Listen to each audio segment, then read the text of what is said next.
கணவன் மனைவியை கொலை செய்து உடல்களை சாலையோரத்தில் வீசிச் சென்ற சம்பவத்தில் 5 பேர் கைது செய்யப்பட்டுள்ளனர். குழந்தை இல்லாத தம்பதியை கடத்தி கொள்ளையடிக்க முயன்றுள்ளார் அவர் வீட்டு கார் ஓட்டுநர். இரட்டை கொலையின் பரபரப்பு பின்னணி என்ன?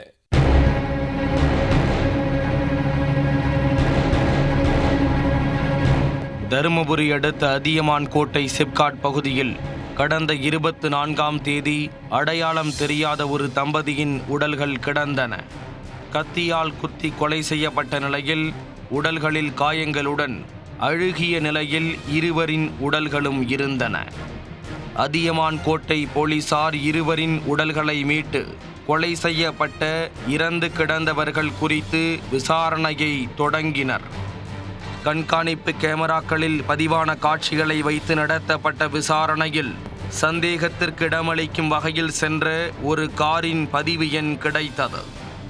அதை வைத்து விசாரணையை தொடங்க அதில் பல முக்கிய தடயங்கள் போலீசாருக்கு கிடைத்தன. அதைத் தொடர்ந்து காரை ஓட்டி வந்த தேனி மாவட்டத்தைச் சேர்ந்த தேவராஜ், கன்னியாகுமரி மாவட்டத்தைச் சேர்ந்த அஸ்வின் என இருவரை பிடித்து விசாரணை நடத்தினர்.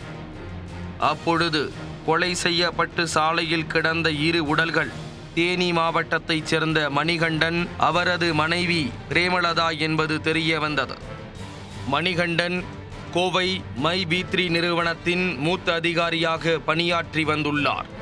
மணிகண்டன் பிரேமலதா தம்பதிக்கு குழந்தைகள் இல்லாத நிலையில் கணவன் மனைவி இருவர் மட்டுமே வசித்து வந்துள்ளனர்.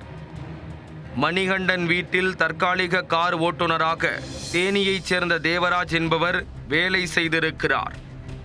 மணிகண்டன் பிரேமலதா தம்பதி வசதியாக இருப்பதை பார்த்த தேவராஜ் அவர்களை கடத்தி சென்று பணம் பறிக்க திட்டம் போட்டுள்ளார்.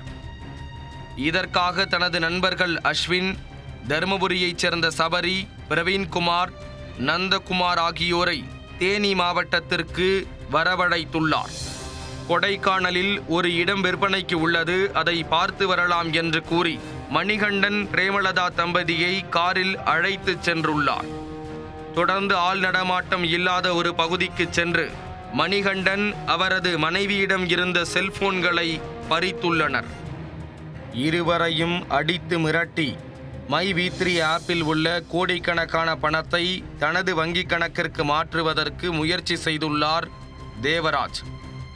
ஆனால் மை-B3 செயலி முடக்கி வைக்கப்பட்டு இருப்பதால் அதில் இருந்து பணத்தை தேவராஜால் எடுக்க முடியவில்லை.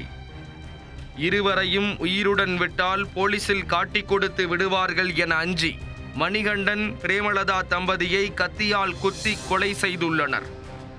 பின்னர் அவர்கள் அணிந்திருந்த 12 சவரன் நகைகளை எடுத்துக்கொண்டு அனைவரும் பங்கு போட்டுள்ளனர். தேவராஜ் தனது நண்பர்களோடு இருவரின் சடலத்தையும் காரில் எடுத்துக்கொண்டு தேனியில் இருந்து தருமபுரிக்கு சென்றுள்ளார். பகல் நேரம் என்பதால் கொலை செய்யப்பட்ட இருவரின் உடல்களை எங்கு வீசுவது என்று தெரியாமல் சுற்றி திரிந்துள்ளனர். இதனையடுத்து மதியம் 2 மணியளவில் சேலம் பெங்களூரு தேசிய நெடுஞ்சாலையில் உள்ள சிப்காட் பகுதிக்கு சென்று ஆள் நடமாட்டம் இல்லாத இடத்தில் இருவரின் உடல்களையும் வீசிவிட்டு சென்றது விசாரணையில் தெரிய வந்துள்ளது. பணத்திற்காக தம்பதியை கடத்தி கொலை செய்த தேவராஜ், அஸ்வின், சபரி, பிரவீன்குமார், நந்தகுமார் ஆகிய 5 பேரை அதியமான் கோட்டை போலீசார் கைது செய்தனர். கொலைக்கு பயன்படுத்திய காரையும் அவர்களிடம் இருந்து பறிமுதல் செய்தனர். மேலும் இந்த கொலை வழக்கில் முக்கிய குற்றவாளியான தேவராஜை காவல்துறையினர் கைது செய்ய முயன்றபோது தப்பித்து ஓட முயற்சி செய்ததில் தவறி கீழே விழுந்து காலில் எலும்பு முறிவு ஏற்பட்டதாக கூறப்படுகிறது. தேவராஜுக்கு தருமபுரி அரசு மருத்துவமனையில் போலீஸ் பாதுகாப்புடன் சிகிச்சை அளிக்கப்பட்டு வருகிறது. பணத்திற்காக குழந்தை இல்லாத தம்பதியை கடத்தி சென்று கொலை செய்த சம்பவம் அனைவரையும் அதிர்ச்சியடைய வைத்துள்ளது. மேலும் இந்த கொலை வழக்கில் வேறு யாருக்கும் தொடர்பு உள்ளதா என்ற கோணத்திலும் போலீசார் விசாரணை மேற்கொண்டு வருகிறார்கள்.